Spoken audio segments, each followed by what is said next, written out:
The Civil War, a deeper analysis of its underlying causes. The secession and the collapse of the Republican form of government. In 1860-61, representatives from the Southern states, who were descendants of the original signatories of the Social Compact, walked out of Congress.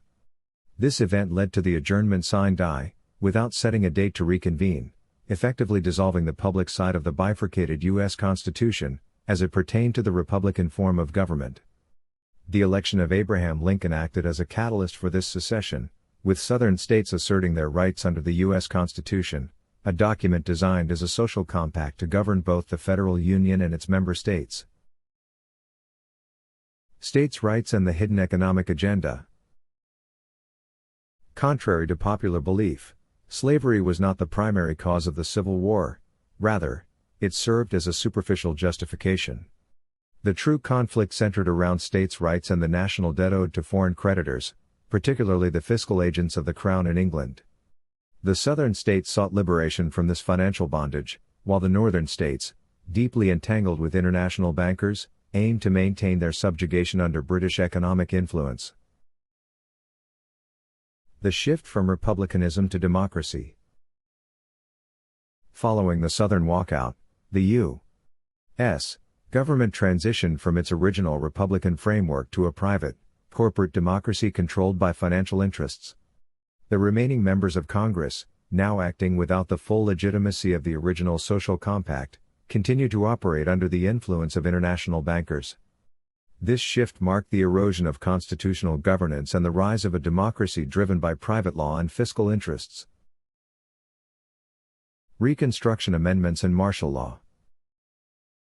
During and after the Civil War, key constitutional amendments were enacted under martial law.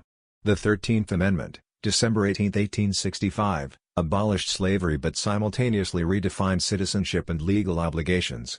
The 14th Amendment, July 28, 1868, transferred the status of freed slaves from private ownership to government jurisdiction, effectively making them subjects of Washington, D.C. The 15th Amendment, March 30, 1870, granted voting rights as a privilege rather than an inherent right. These amendments, while framed as progressive reforms, fundamentally alter the relationship between the federal government and its citizens. Lincoln's economic defiance and its consequences.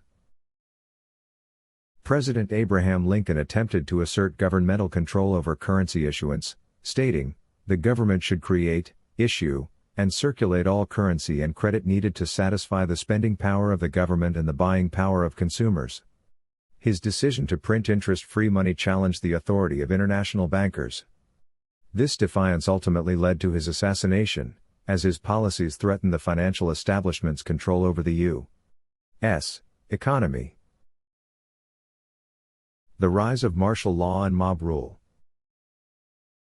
The imposition of martial law during Reconstruction marked the formal transition from a constitutional republic to a democracy governed by private law. The 14th Amendment created a new class of citizens subjected to federal authority, while the 15th Amendment restricted the scope of political participation. The Expatriation Act of 1868 further curtailed the ability of citizens to assert original jurisdiction under the Republican form of government. Conclusion: the enduring legacy of the Civil War. The Civil War was not merely a battle over slavery or secession, it was a pivotal moment in American history that reshaped the nation's legal, political, and economic structures.